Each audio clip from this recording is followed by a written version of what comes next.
আসসালামু আলাইকুম।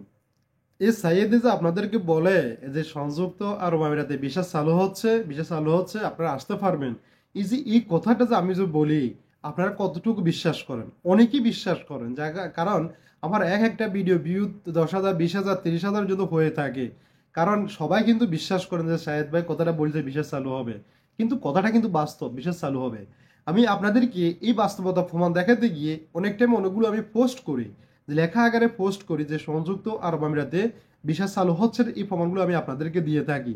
সে তদরূপ মানে বৃহস্পতিবারে আমি একটা যে নিউজের পোস্ট আমি আজকে আপনাদেরকে করেছিলাম যে সংযুক্ত আরব আমিরাতে ভিসা চালু হচ্ছে এবং এটা কতটুকু বাস্তবতা চালু হচ্ছে। এবং আমি গত ভিডিওতে বলেছিলাম যে জানুয়ারি মাসে মাঝামাঝি সময়ের মধ্যে সংযুক্ত আরব আমিরাতে আমাদের জন্য ভিসা কিন্তু চালু হচ্ছে। আমরা অনেকে বলে থাকি সংযুক্ত আরব আমিরাতে ভিসা বন্ধ, কিন্তু কোথাও কিন্তু এটা উল্লেখ কিন্তু নাই। কিন্তু আমাদের উপরে কিন্তু কঠিনভাবে কিন্তু একটা কিন্তু স্থিতিশীল করে রেখেছে। কারণ আমাদের বিষয়গুলো এখন হতে হলে অনেকগুলো সিস্টেম আমাদেরকে জানতে হবে এবং অনেকগুলো সিস্টেম আমরা মানে নিতে হবে, না হলে কিন্তু আমরা বিষয়গুলো পাচ্ছি না। তো চলুন তার আগে আমি আপনাদেরকে শোনাবো যে গতকালকে বা বৃহস্পতিবারে কি বৈঠক হয়েছিল পররাষ্ট্র মন্ত্রণালয়, এবং পররাষ্ট্র মন্ত্রণালয় কি বলেছিল এবং বাংলাদেশের কনসুলেটের সাথে কি আলাপ হয়েছিল, ভিসা আমাদের কি চালু হচ্ছে কি হচ্ছে না। যারা ভিসার জন্য অপেক্ষা করতেছেন সংযুক্ত আরব আমিরাতে আসার জন্য, অবশ্যই ভিডিওটা মনোযোগ দিয়ে শুনবেন। আরেকটা আমি কথা বলবো আপনাদেরকে, আমার এই চ্যানেলের প্রতি শুকরের চোখ পড়েছে। তো আমার পড়ারও অনেকগুলো উদ্দেশ্য আছে, সেটা আমি লাইভে আসলে বলবো। তো যারা আমার এখান থেকে রেগুলার ভিডিও দেখেন, একটা ভিডিওতে আপনারা 10,000 20,000 30,000 ভিউয়ার যারা আসেন দেখেন, আপনাদের রিকোয়েস্ট থাকবে আপনারা যদি আমাকে পরবর্তী আমার পর ভিডিও শুনতে চান বা আমার কথা জানতে চান, তাহলে ডিসক্রিপশন বক্সে আমার দ্বিতীয় ইউটিউব চ্যানেলে লিঙ্ক দেওয়া আছে। অবশ্যই ওই লিঙ্কে গিয়ে আপনারা সাবস্ক্রাইব করে রাখবেন, কারণ যে কোনো মুহূর্তে কোনো কিছু না কিছু ঘটতে পারে, এটা মাথায় রাখবেন। তো চলুন চলে যাচ্ছি মূল ভিডিওতে। 2 মিনিট এমনি হয়েছে বক বক করতে করতে। তো চলেন, এখানে যেটা বলা হয়েছে যে পররাষ্ট্র মন্ত্রণালয়ের মুখপাত্র মোহাম্মদ রফিকুল আলম কি বলেছে, উনি বলেছে সাধারণ ক্ষমার মেয়াদ শেষ হলে ভিসা উন্মুক্ত করতে পারে সংযুক্ত আরব আমিরাত। আর আগামী 31 ডিসেম্বর সাধারণ ক্ষমা মেয়াদ শেষ হলে সংযুক্ত আরব আমিরাতের সরকার উন্মুক্ত করে দিবে এই বিষয়গুলো, কোন কোন ক্যাটাগরি এবং কি কি সিস্টেম বিষয়গুলো উন্মুক্ত করে দিবে। এই বিষয়টি নিয়ে বলা হয়েছে যে এই বিষয়টা নিয়ে পূর্ণ মূল্যায়ন করবে, জানিয়েছেন পররাষ্ট্র মন্ত্রণালয়ের মুখপাত্র মোহাম্মদ রফিকুল আলম। বৃহস্পতিবার 5 ডিসেম্বর বিকেলে পররাষ্ট্র মন্ত্রণালয়ের সাপ্তাহিক ব্রিফিংয়ে তিনি এই কথা জানান যে আরব আমিরাতের ভিসা কবে চালু হবে। এবার প্রশ্নের জবাবে তিনি বলেন, আরব আমিরাতের বিভিন্ন সময় বাস্তবতা বিবেচনা তাদের স্বার্থ সংরক্ষণের জন্য বিভিন্নভাবে বিভিন্ন বিষয় পলিসি পরিবর্তন করে থাকেন এবং পরিমার্জন করেন। এটা সম্পূর্ণ তাদের এখতিয়ার। মূলত জুলাইয়ের ঘটনার আগে থেকে নানাবিধ কারণে বিভিন্ন ক্যাটাগরিতে বাংলাদেশিদের ভিসার প্রদানে আরব আমিরাতের সরকার এক ধরনের নিয়ন্ত্রণ আরোপ করেছিলেন, যেটা জুলাইয়ের পরে আরও একটু কিন্তু কঠিন করা হয়েছিল।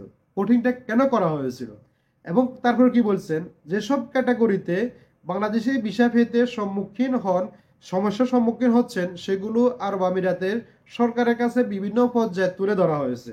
তারা সেইগুলো বলেছে বিবেচনা করবে এবং খতিয়ে দেখবেন বলে আশ্বস্ত করেছেন। তিনি আরও জানান যে সম্প্রতি আরব আমিরাতের কর্তৃপক্ষের সঙ্গে বিভিন্ন পর্যায়ে বৈঠকে তাদের সাথে বাংলাদেশি কর্মসংস্থান কয়েকটি বিষয়ে উদ্বেগ জানানো হয়েছে। এছাড়াও বাহরাইন, ওমান, কুয়েত ইত্যাদি দেশেও বাংলাদেশিদের ভিসা প্রদানের ক্ষেত্রে কঠোর নিয়ন্ত্রণ করেছেন। শুধু আরব আমিরাতে হচ্ছে তা না, সেজন্য এই উপাদানগুলো দায়িত্ব বা তারা সবাই কিন্তু জানিয়েছেন। তিনি আরও জানিয়েছেন চলতি বছরে 31 ডিসেম্বর পর্যন্ত আরব আমিরাতের সরকার সাধারণ ক্ষমা করবেন বলে জানিয়েছেন। এমন সময় সেখানে আমি অনিয়মিত এবং অবৈধ হওয়া কর্মীরা নতুন কর্মে নিয়োগ লাভ করতে বৈধ হওয়ার সুযোগও পাচ্ছেন। আমরা এই দেশের সরকারের কাছে জেনেছি যে 50,000-এরও বেশি বাংলাদেশি সাধারণ ক্ষমা গ্রহণ করে উপকৃত হয়েছেন। যেসব বাংলাদেশি এখনো এটা অবৈধ আছেন তারা সাধারণ ক্ষমার সুযোগ নিয়ে নিয়মিত হবেন। আশা করি সাধারণ ক্ষমার মেয়াদ শেষ হলে আরব আমিরাতে ভিসা উন্মুক্ত করাটা পূর্ণ মূল্যায়ন করবে। তো সেটা মূলত নিউজটা হচ্ছে যায় জাগো নিউজ 24.com এর কিন্তু এটা কিন্তু প্রকাশ করেছে। তা এটা মূলত বোঝানো যেটা হচ্ছে যে সংযুক্ত আরব আমিরাতে সাধারণ ক্ষমা শেষ হলে মতনে ভিসা চালু হবে। এবং এই বিষয়গুলো চালু হওয়ার আগে তারা কিন্তু কয়েকটি কিন্তু ক্যাটাগরি দিয়ে থাকে, কয়েকটা শর্ত তারা দিয়ে থাকে, বা কোনো তাদের যদি পলিসি চেঞ্জ করতে হয় বা পলিসি চেঞ্জ করলে তারা কয়েকটা শর্ত পূরণ করে যে এই পলিসির জন্য তারা এটা কিন্তু করতে হবে। সেগুলোর মধ্যে প্রথম যে শর্তগুলো আমি আপনাদেরকে বলে থাকি, যে কত বিরুদ্ধে বলেছিলাম, প্রথম শর্ত তারা দেওয়া হয়েছে যে আপনার ক্যারেক্টার সার্টিফিকেট, মানে আপনার চরিত্র সার্টিফিকেট আপনাকে প্রদান করতে হবে। এরপরে যেটা করতে হবে সেটা এগুলো আবেদনের সাথে, তারপর করতে হবে আপনার পুলিশ ক্লিয়ারেন্সের ব্যাপারটা কিন্তু আপনাকে কিন্তু এই সংযুক্ত আরব আমিরাতে আসতে হলে কিন্তু আপনাকে ভিসা আবেদনের সাথে এটা কিন্তু আপনাকে জমা করতে হবে।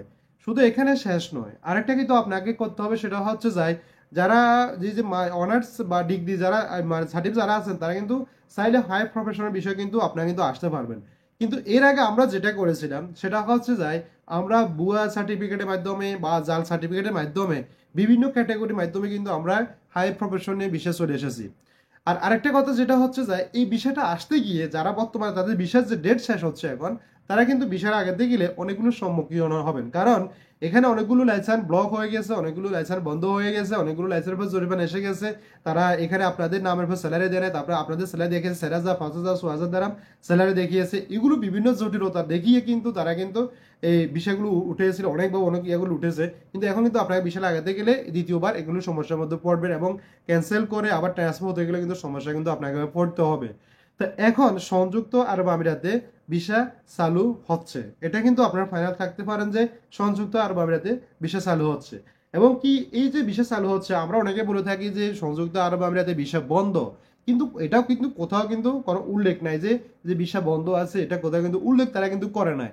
তারা কিন্তু এই যে আমি যে কথাটা বলেছি, তারা কিন্তু তাদের মতো করে এটা কিন্তু মানে তাদের বিভিন্ন ইয়াতে স্বার্থ সংরক্ষণের জন্য কিন্তু তারা কিন্তু পলিসিগুলো বিভিন্নভাবে চেঞ্জ করার জন্য তারা কিন্তু এই সিস্টেমটা কিন্তু হাতে নিয়েছে, যারা কি সার্ভার ডাউন করে রেখেছিল। এবং কি সেটা তাদের ইখতিয়ার, যেটা বলা হয়েছে তাদের ইখতিয়ার, যে এদেশের রাষ্ট্রীয় আইন তারা যেটা মন চায় তারা কিন্তু করতে পারবে, সেটা কিন্তু বড় কথা না। বড় কথা হচ্ছে আপনাকে যদি আসতে হয় তাহলে অবশ্যই আপনাকে আপনার ক্যারেক্টার সার্টিফিকেট, অবশ্যই আপনাকে পুলিশ সার্টিফিকেট, পুলিশ ক্লিয়ারেন্স, এই দুইটাকে সত্যায়িত থাকতে হবে। সত্যায়িত করে বারকোডের মাধ্যমে আবেদন করে আপনাকে আসতে হবে, না হলে কিন্তু আপনার এই যে যখন আবেদন করবেন, আবেদন করার সাথে সাথে তারা কিন্তু এগুলো কিন্তু আবার অনলাইন যাচাই করবে। যাচাই করার পরে তখন তো আপনার ভিসা হবে কি হবে না, তখন কিন্তু তারা কিন্তু অনুমোদন দেওয়ার পরে আপনার বিষয়টা হবে। যদি অনুমোদন না দেয় তাহলে কিন্তু বিষয়টা হবে না। কারণ কেন, প্রত্যেকটা দেশে এখন সন্ত্রাসী অরাজকতার সৃষ্টি হয়ে গেছে। এই সৃষ্টির কারণে কিন্তু এই সমস্যাগুলো হচ্ছে, আর বিশেষ করে বাংলাদেশের ক্ষেত্রে। কারণ এখন বাংলাদেশ ইন্ডিয়া কিন্তু একটা মুখোমুখি অবস্থা আছে, সবাই কিন্তু জানেন। আর কিছুকে সরকার, যে স্বৈরাচার সরকার বা ফ্যাসিস্ট সরকার, যে দেশের মধ্যে একটা অরাজক সৃষ্টি করেছেন, অরাজক সৃষ্টি করতে গিয়ে লুটপাট এই সে অনেকগুলো সন্ত্রাসী গোষ্ঠীরা এখন পালিয়ে যাওয়ার জন্য কিন্তু বিভিন্নভাবে বিভিন্ন সম্মুখীন হচ্ছে। সেই জন্য যদি আপনাকে দুবাই থেকে আসতে হয় তাহলে আপনাকে কিন্তু এগুলো করতে হবে। তার আগে আমি একটা সুখবর আপনাদেরকে জানাই, যারা সৌদি থেকে আমার ভিডিওগুলো দেখতেছেন, আপনাদের জন্য কিন্তু সৌদিতে সাধারণ ক্ষমা চালু হয়েছে। তো আপনারা যারা যেখান থেকে আছেন সৌদি, যারা যেখানে আছেন আমার ভিডিওগুলো দেখেন, যাদের কাছে ভিডিওগুলো শেয়ার করবেন, আপনাদের সাধারণ ক্ষমা চালু হয়েছে। আপনারা কি কি করতে হবে আমি আপনাদেরকে এই জন্য একটা ভিডিও দিব। অবশ্যই চ্যানেলটি সাবস্ক্রাইব করে রাখবেন। ভালো থাকবেন, সুস্থ থাকবেন। আল্লাহ হাফেজ, আসসালামু আলাইকুম।